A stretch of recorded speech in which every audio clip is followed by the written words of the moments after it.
ধর্মমঙ্গল মধ্যযুগীয় বাংলা সাহিত্যের মঙ্গল কাব্যধারার 3টি প্রধান শাখার অন্যতম। এই কাব্য রচনার প্রধান উদ্দেশ্য দক্ষিণ পশ্চিম বাংলার লৌকিক অনার্য দেবতা ধর্ম ঠাকুরের মাহাত্ম্য প্রচার। এই কাব্যের উপাদান মূলত রাঢ় বাংলার রাজনৈতিক ও সামাজিক উপাদান। ধর্মমঙ্গল কাব্যে 2টি কাহিনী সন্নিবেশিত হয়েছে। প্রথমটি পৌরাণিক রাজা হরিশ্চন্দ্রের কাহিনী এবং দ্বিতীয়টি লাউ সেনের উপাখ্যান। দ্বিতীয় উপাখ্যানটি কাব্যের মূল উপজীব্য। ধর্মমঙ্গল কাব্যের প্রধান কবিরা হলেন রূপরাম চক্রবর্তী ও ঘনরাম চক্রবর্তী। এছাড়াও এই কাব্যের আরও অন্যান্য অনেক কবি আছেন।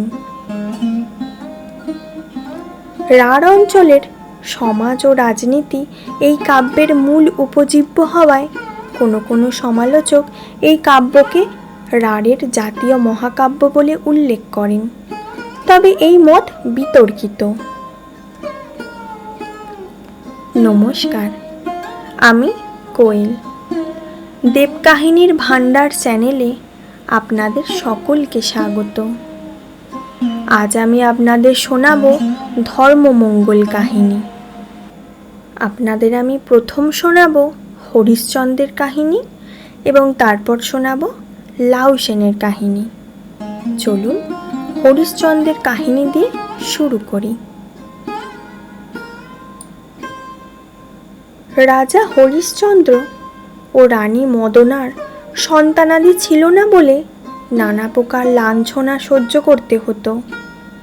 একদা রাজা রানী বনে ঘুরতে ঘুরতে বল্লুকা নদীর তীরে ভক্তদের ধর্ম ঠাকুরের পুজো করতে দেখেন। তা দেখে তারাও পুত্র কামনায় ধর্ম পূজা করেন। পুত্র বয়ঃপ্রাপ্ত হলে তাকে ধর্মের নিকট বলি দিতে হবে, এই শর্তে ধর্ম ঠাকুর তাদের পুত্র বর দেন। কালক্রমে লুইচন্দ্র বা লুইধর নামে তাদের এক সর্বসুলক্ষণযুক্ত পুত্র জন্মায়। কিন্তু রাজা রানী ধর্মকে দেওয়া তাদের প্রতিশ্রুতি বিস্মৃত হন।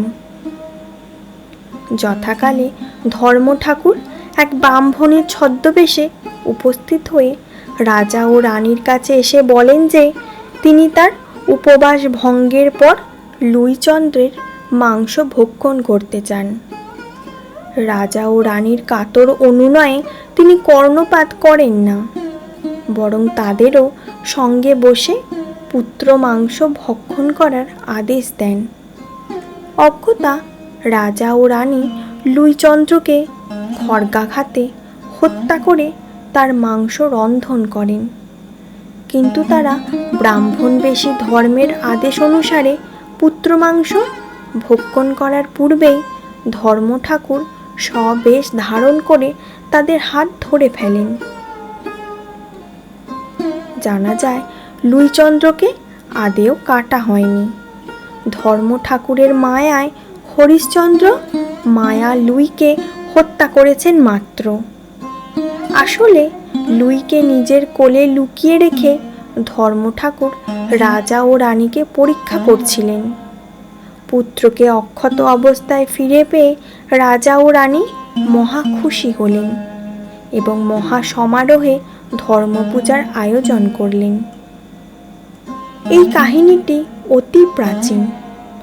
অসিত কুমার বন্দ্যোপাধ্যায়ের অনুমান পূর্বে ধর্মপুজোর আসরে কেবল এই উপাখ্যানটি গীত হতো। আজও ধর্মপূজার দ্বিতীয় দিনে এটি গীত হয়। সকল ধর্মমঙ্গলেই এই কাহিনীটিই রয়েছে। কোনো কোনো ধর্মমঙ্গলে আবার লাউ সেনের প্রধান উপাখ্যানটির বদলে কেবল এই গল্পটি স্থান পেয়েছে। এবার আমরা শুনব লাউ সেনের উপাখ্যান। ধর্মমঙ্গল কাব্যের দ্বিতীয় তথা প্রধান কাহিনীটি গড়ে উঠেছে লাউ সেনের বীরত্ব গাথাটিকে কেন্দ্র করে। ধর্মপূজার ঘর ভরা অনুষ্ঠানের জন্য এই কাহিনীটিতে গীত আকারে 24 পালায় বিভক্ত করে 12 দিন ধরে গাওয়া হয়। এই কারণে এই কাহিনীটির অপর নাম বারোমতী বা বারমাতী।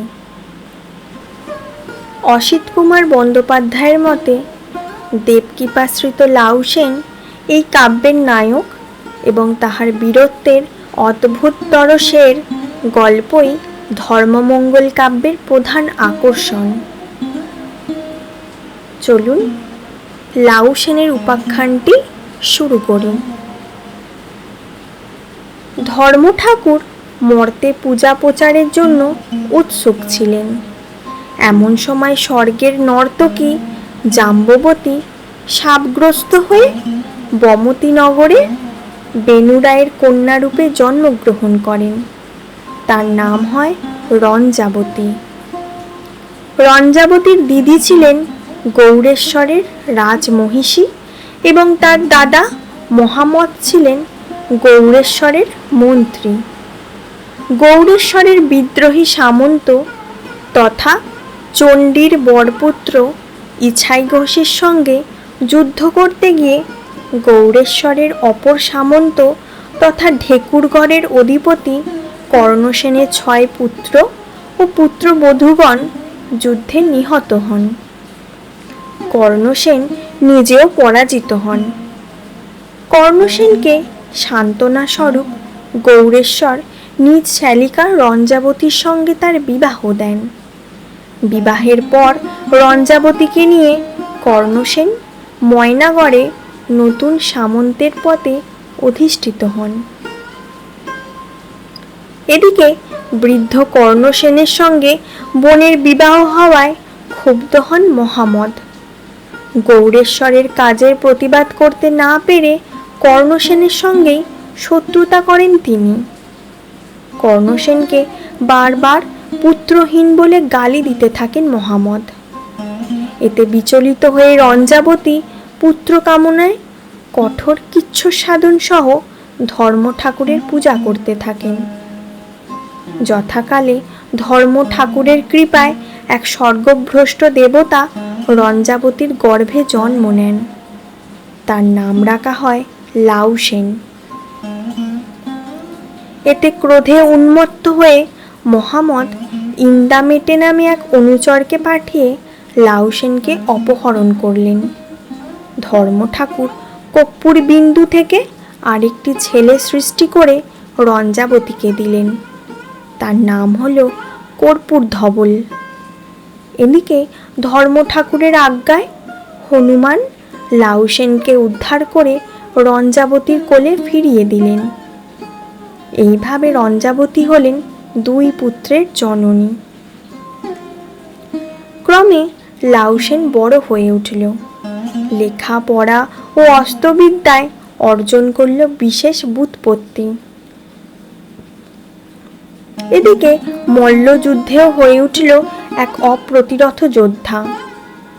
গৌড়েশ্বরকে নিজ বীরত্ব দেখিয়ে খ্যাতি অর্জনের উদ্দেশ্যে সে ভাই কর্পূর ধবলকে নিয়ে যাত্রা করল গৌড়ের উদ্দেশ্যে। পথে বাঘ, কুমির ইত্যাদি হিংস্র জন্তু বধ করে একদিকে যেমন নিজের খ্যাতি বৃদ্ধি করল, অন্যদিকে ভ্রষ্টা নারীদের প্রলোভন এড়িয়ে সে নৈতিক সুচিতারও পরিচয় দিল। এদিকে গৌড়ে পৌঁছেই লাউ সেন মহামদের চক্রান্তে বন্দী হল। কিন্তু গৌড়েশ্বরকে বাহুবল দেখিয়ে খুশি করে সে অচিরেই মুক্তি লাভ করল। গৌড়েশ্বর তাকে প্রচুর পুরস্কার ও ময়নাগড়ের ইজারা দিলেন।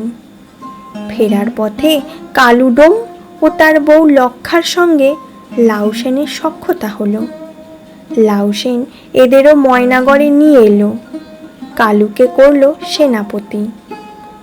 এরপর মহামদের চক্রান্তে গৌড়েশ্বর লাউ সেনকে পাঠালেন কামরূপ রাজকে দমন করতে। মহামদ ভেবেছিলেন প্রবল প্রতাপশালী কামরূপ রাজের সঙ্গে যুদ্ধ করতে গিয়ে লাউ সেনের মৃত্যু অবশ্যম্ভাবী। কিন্তু ধর্ম ঠাকুরের কৃপায় লাউ সেন কামরূপ রাজকে পরাজিত করে তার কন্যা কুলিঙ্গাকে বিয়ে করে দেশে ফিরল।